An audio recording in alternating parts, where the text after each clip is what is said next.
بسم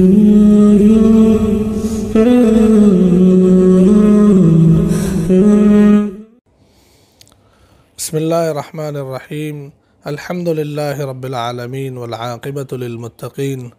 والصلاة والسلام علی سید الانبیاء والمرسلین سیدنا محمد وعلی آلہ واصحابہ اجمعین اما بعد۔ محترم ناظرین و سامعین، السلام علیکم ورحمۃ اللہ وبرکاتہ۔ ناظرین، شریعت اسلامی کا ایک قانون مختصر سی وضاحت میں سب سے پہلے آپ کے سامنے اس کی کرتا ہوں۔ شریعت اسلامی میں اگر کسی سے بھول سے کوئی قتل ہو جائے، کسی کا قتل کر دیا اس نے، بھول سے ہوا، انجانے میں ہوا، جیسے وہ مارنے کسی اور کو گیا تھا اور مر یہ گیا، شکار کسی جانور کا کرنے جا رہا تھا اور لگ کسی آدمی کو گیا، اسی طرح سے اس نے کوئی چیز پھینکی، پتھر وغیرہ، اور کسی انسان کے سر پر پڑ گیا، تو اس قسم کے جو بھول سے قتل ہوتا ہے، ایسے قتل کی سزا کے طور پر اسلام میں دیت کا قانون ہے کہ قاتل کے پاس سے ایک بڑی رقم لے کر مقتول کے گھر والوں کو دی جائے، جس کا قتل ہوا ہے اس کے گھر والوں کو دیا جائے۔ جس کا قتل ہو گیا ہے اس کا وہ بندہ تو چلا گیا ہے، وہ واپس آنے والا نہیں ہے، اس کا بڑا نقصان ہوا ہے، اس کی پوری تلافی تو نہیں ہو سکتی، لیکن ایسے مصیبت کے حالات میں اسے ایک بڑی رقم ملنے پر ایک قسم کی اس کی مدد اور اس کی دل بستگی ہو جاتی ہے۔ ناظرین، یہ جو قانون ہے اسلام میں، اس کو دیت کا قانون کہتے ہیں۔ دیت کے اس قانون میں اسلام نے یہ ترتیب رکھی ہوئی ہے کہ جو قاتل ہے، جس سے بھولے سے یہ قتل ہو گیا ہے، یہ رقم جو اس پر لاگو کی جا رہی ہے، دیت کی جو بڑی رقم ہوتی ہے، یہ رقم اس کے اکیلے کے اوپر لاگو نہیں کی گئی، بلکہ اس کی پوری فیملی اور اس کے رشتہ داروں پر لاگو کی جاتی ہے، کیونکہ اتنی بڑی رقم ایک آدمی کے لیے دینا مشکل اور دشوار ہوتا ہے، اور جب اس کی پوری فیملی اور اس کا پورے سارے رشتہ دار اور خاندان مل کر رقم جمع کرتے ہیں تو رقم بڑی نکل بھی جاتی ہے، اور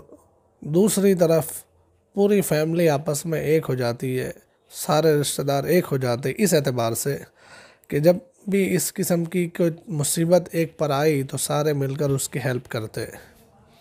اس کی وجہ سے بڑی رقم آسانی کے ساتھ نکل بھی جاتی ہے، اور سارے لوگ یہ خیال کر کے کہ بھئی کسی ایک نے غلطی کی تو اس کی وجہ سے سب کو رقم دینی پڑے گی، سب کو مل کر یہ رقم نکالنی پڑے گی،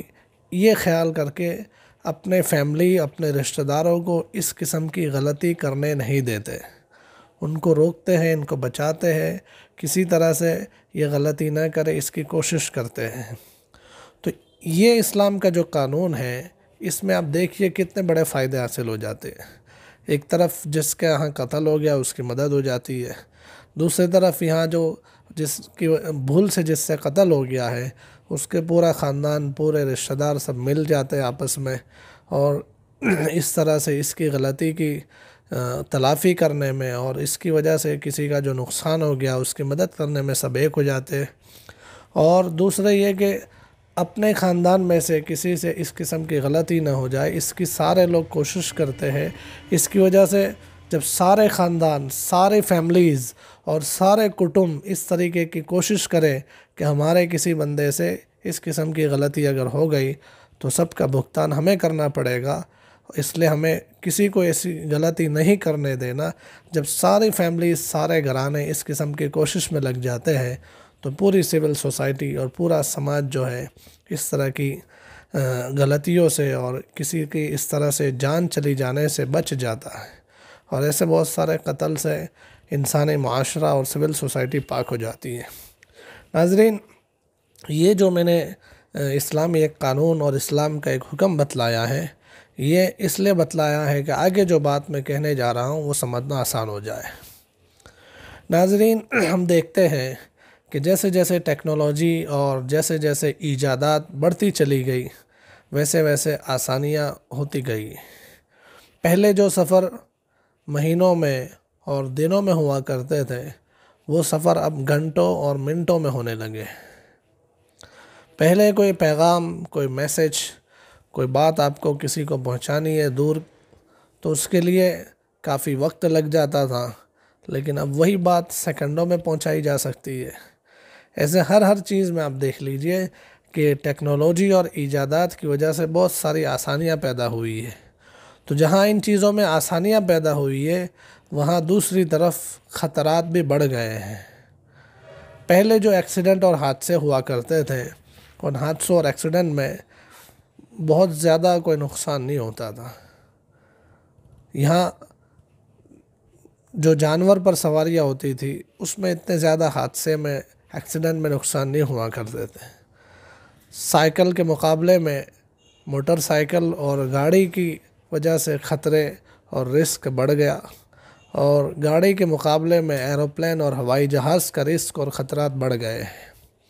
تو ایک طرف سہولیات بھی ملی ہے، دوسری طرف اس کی وجہ سے رسک اور خطرے اور حادثات کے امکان بھی بڑھ گئے۔ اب جو حادثات ہوتے ہیں وہ تو طے شدہ بات ہے، اللہ جل شانہ نے قدرتی نظام بنایا ہے اور تقدیر میں لکھے ہوئے حادثے ہونے والے ہیں۔ تو جو حادثے ہو چکے ہیں،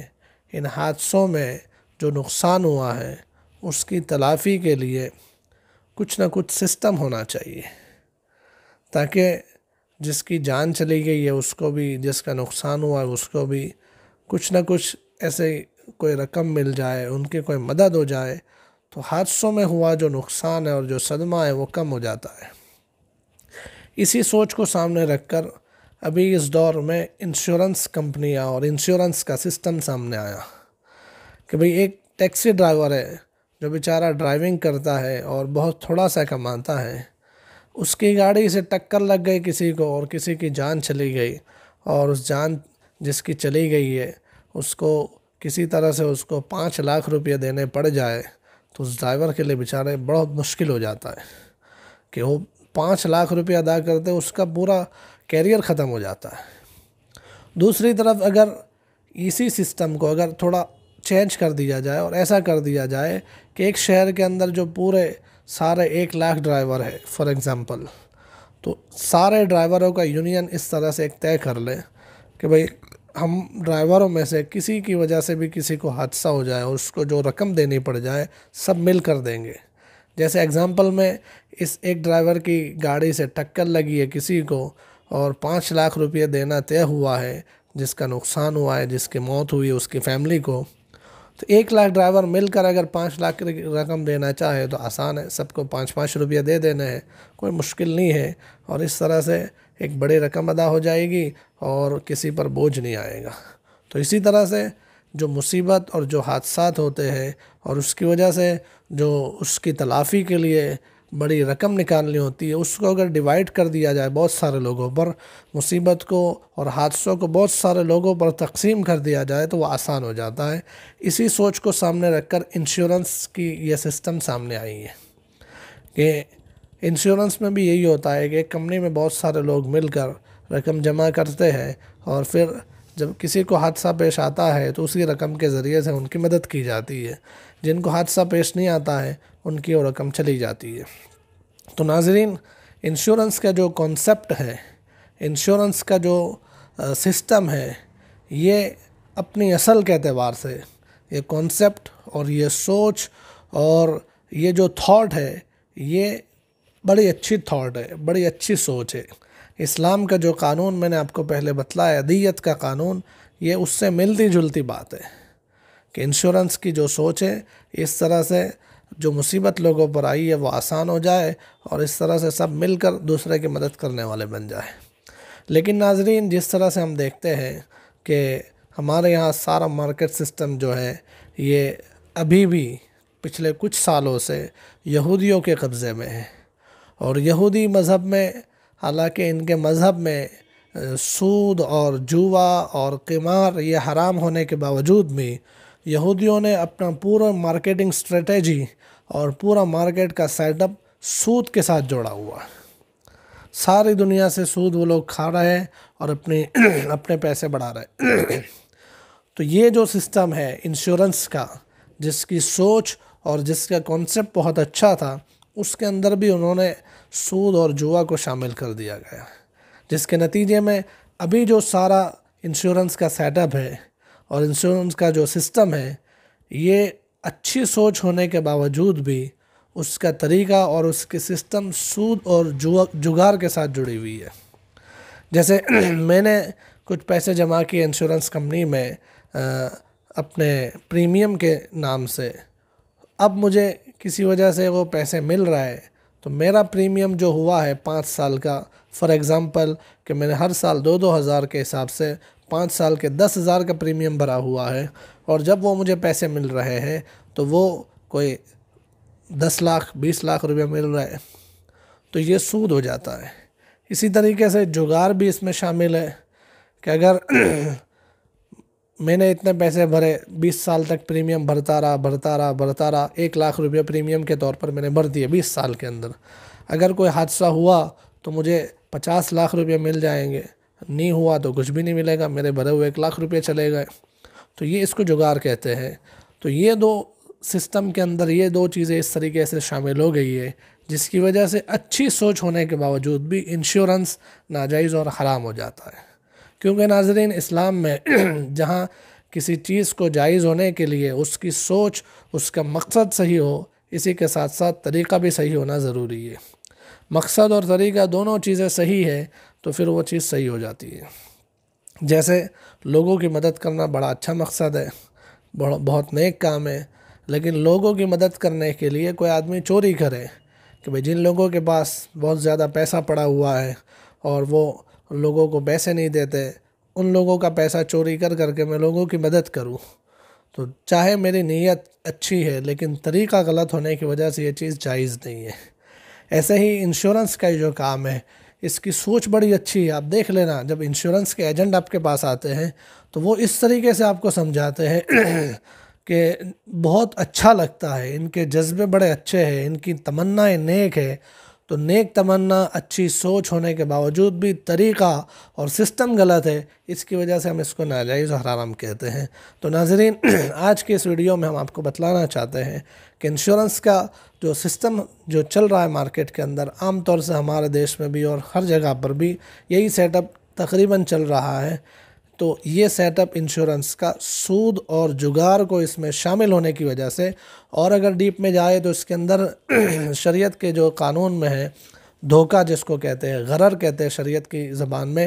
انسرٹینٹی جس کو کہتے ہیں، یہ چیزیں شامل ہونے کی وجہ سے یہ ناجائز اور حرام ہے۔ لیکن